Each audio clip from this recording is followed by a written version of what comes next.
Tricia McLaughlin is leaving her post as Assistant Secretary for Public Affairs at DHS. Secretary Kristi Noem confirms McLaughlin's departure today in a post on X.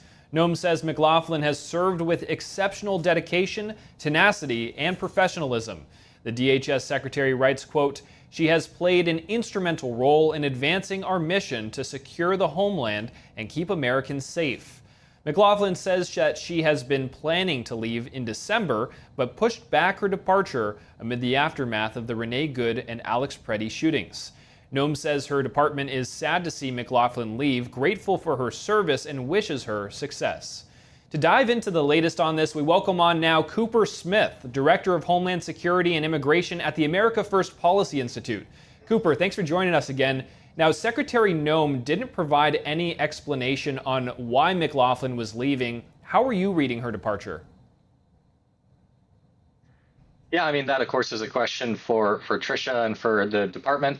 You know, I don't know personally. But look, she had a extremely successful first year during Trump's second term. You know, DHS has had historic numbers on both deportation and, of course, border crossings, with 8 months in a row of 0 people being released illegally into the country, as was happening under Biden, you know, tens of thousands, if not hundreds of thousands per month. So I think she can, you know, retire sort of from DHS with a lot of dignity and honor. I think she did a great job in the role. But I you know, can't speak to why she ultimately left. That'd be up to her and to the department. Well, we'll see what happens. And, you know, Congress has failed to come to an agreement to fund the Department of Homeland Security. Democrats won't support the funding without adding requirements for ICE policies.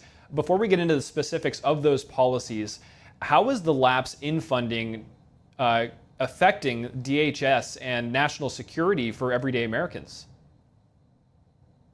Sure. I mean, what's happening here is essentially the, you know, what we call the Abolish ICE Caucus or the Open Borders Caucus. You know, the left, the progressives in Congress are essentially holding the government hostage, as they have repeatedly throughout President Trump's second term.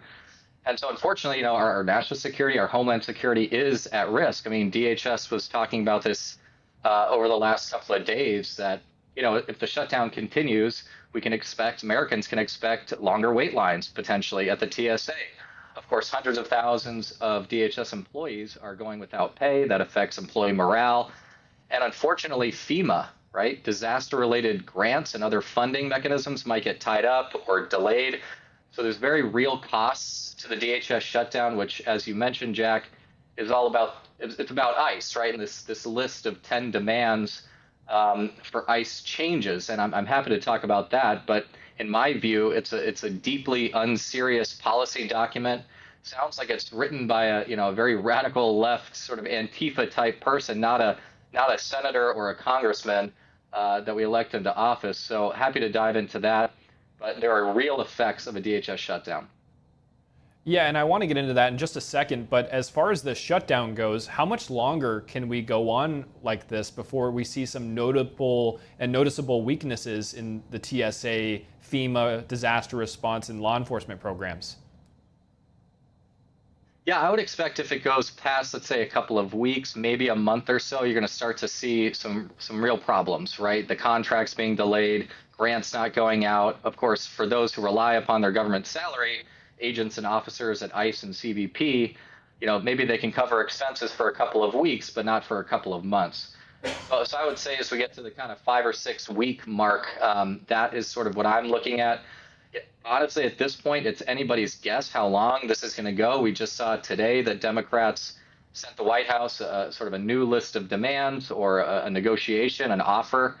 And so all of this is happening in real time. But as I said in the prior segment, you know, there's very real costs, not just for the employees of DHS, but for our national security and unfortunately for the American people.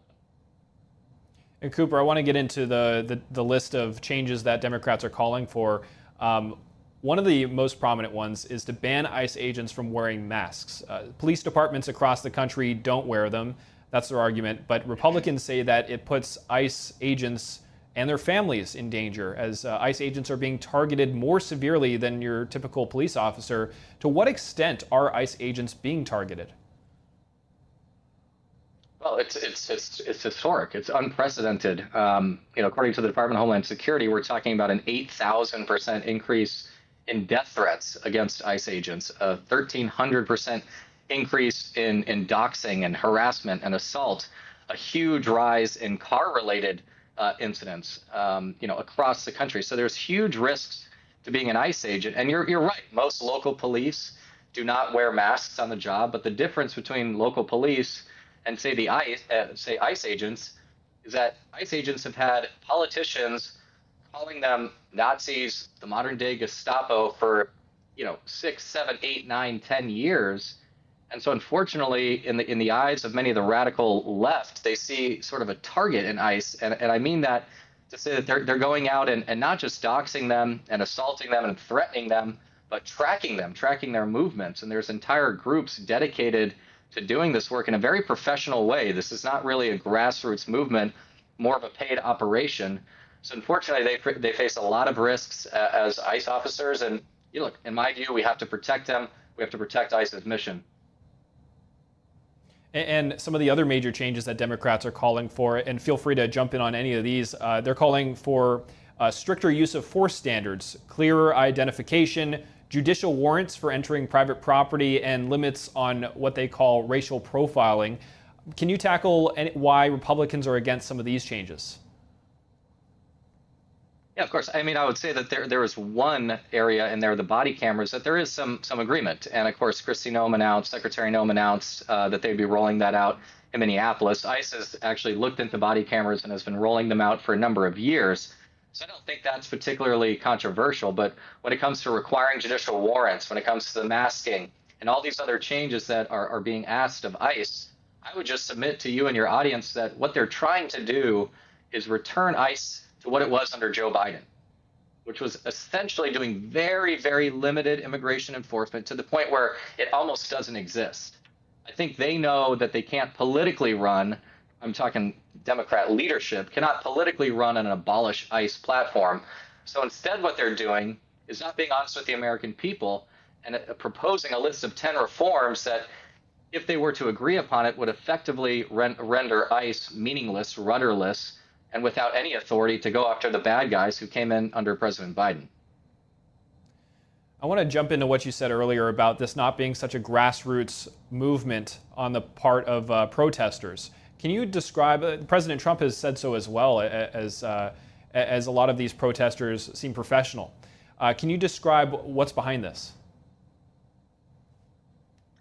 Yeah, sure. I think the Department of Justice is investigating this day in and day out, and I wholly support such an investigation. What we do know is that a lot of these protests, for example, we know that certain protesters go from city to city, right? They're not just located in Minnesota or in Oregon or in Illinois. They actually travel, and sometimes some evidence would suggest that they're paid to do so.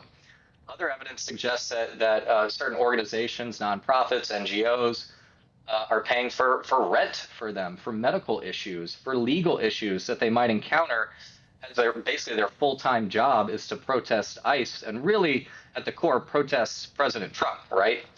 And again, back to my point about the 10 demands, really what these activists want is they don't want immigration enforcement. They want people to come here. They support open borders policies.